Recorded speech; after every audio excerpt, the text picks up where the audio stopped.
Do you experience a lot of anxiety? Yes. It's more of a symptom rather than a problem. The problem is chaos and change and stuff, which causes anxiety. The cause is people not being consistent, the world not being consistent. You could be out and a bus doesn't turn up and you're going to get anxious.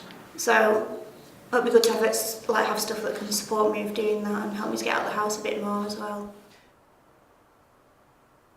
Access ASD is a 9-month category sprint. It works with people on the autistic spectrum disorder and is a partnership between Lancaster University academics together with Lancashire County Council, the National Autistic Society, the NHS.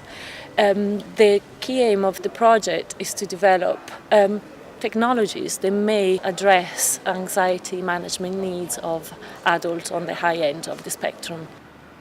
The core user group consists of 10 members. There are 5 people that are on the spectrum, and then there are 4 people that are professional care, support the people on the spectrum, as well as family members. The process consists really in 3 key phases. The first phase is when we upskill, share knowledge and build trust among the partners, including academics. The second phase is when the idea emerges and the first prototypes are produced. And the third phase, which is the one that we are in now, is the agile iterative prototype development, where every 2 weeks we develop a new version of the prototype with the help of the core user group. The Catalyst project was to help engage people on the spectrum, on the ASD spectrum, who are traditionally hard to reach. What we would like to gain from the project and see the project doing is providing a usable technology tool that's useful for people on the spectrum. I think the value, obviously, of working so closely together, and I think of bringing all the different groups of people, so the academics, the local authority, health, service users, parents, carers, there's real value and power in doing that, because in incorporating all those multiple perspectives, you're hopefully going to get a really good finished article that is fit for purpose for the service user, but also then in turn benefits the organisations working with that service user so that they get to understand more about autism. It is a continuously available safety net that they can instantly access. I think it's really practical. Just to be there is very reassuring. Even if you don't use it, it can be very reassuring. I can imagine for a lot of people that their whole level of anxiety will suddenly drop and they'll feel much more themselves, much more able to resolve the issues, much more able to engage with life. Yeah. As Access ASD is such a short project and it's got many different stakeholders involved with a lot of different wants, needs, expectations, it has been a complex project to manage, and I think the overall product that we've produced at the end has included everybody's needs. The prototype at the moment is taking a person's anxiety coping device, so it might be that some people like to pass things through their hands, or they might like to squeeze like a stress ball type thing, or like pull on something as they, something to fiddle with in their hands. Basically a stim toy, but one which is active rather than passive and will help as a communication tool with our support network. So going forward, we'd like to see the flexibility of the technology develop further so that it can become truly personalised for each individual that uses it, and can really be a part of their daily lives and make a difference to them on a daily basis, enabling them to be more independent. This is the Blowball game controller, which we're using as a tactile digital stress ball, and as I squeeze it, the information is relayed to the computer. This is the latest prototype.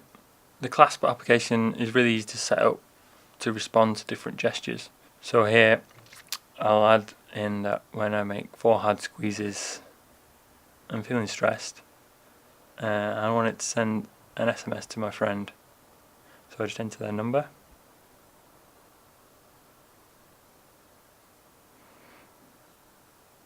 And I can enter some text, some personalisable text.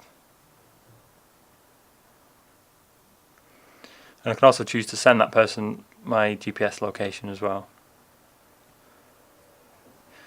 So now, when I make 4 hard squeezes and send the person a text message,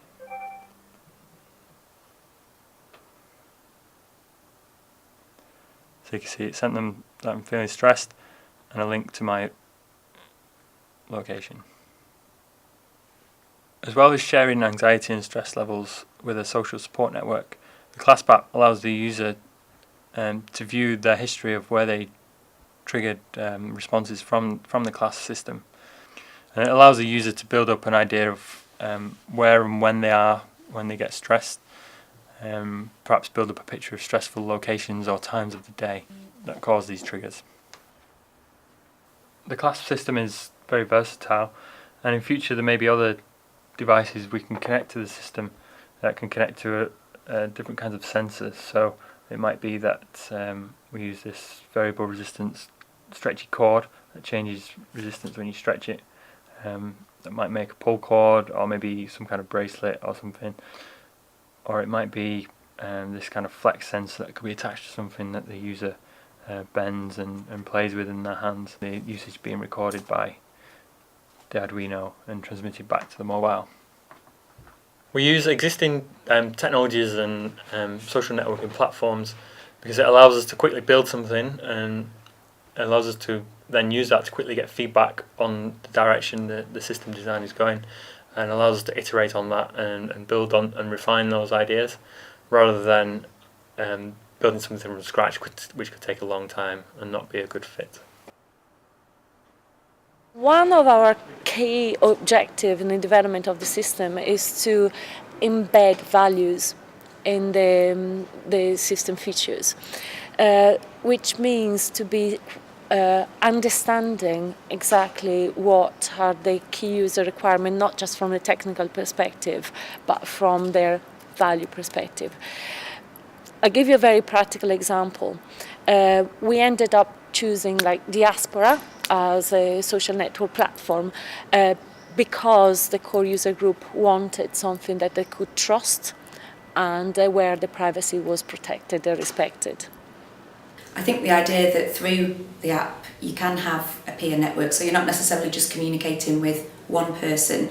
You know, you could have a couple of people who are your trusted peers in the network, and then you can also share your views, your opinions. You can share information through the app with other local people. I think that's great. We may end up developing kind of virtual communities, which may then become physical, real, tangible communities. I think it's got massive potential in terms of improving people's socialisation and in preventing isolation. I'm really hoping that the app will help to build confidence and networks, kind of like I say, meaningful virtual and physical relationships. One of the biggest lessons learned of working with extreme users of outliers is the fact that the researchers have to really push the comfort zones. So it really is creating a completely different roles as well in research, that we are not just like scholars of innovation, but we become practitioners of social innovation. People that we support have been involved in this project and they've got a lot from it. It's given them a real sense of value, a sense of responsibility, and given them some real meaning in life in the way they've been able to contribute in a way that's not always possible for them. The main thing for me is it's something I can see that could benefit myself. It's also something that can benefit others.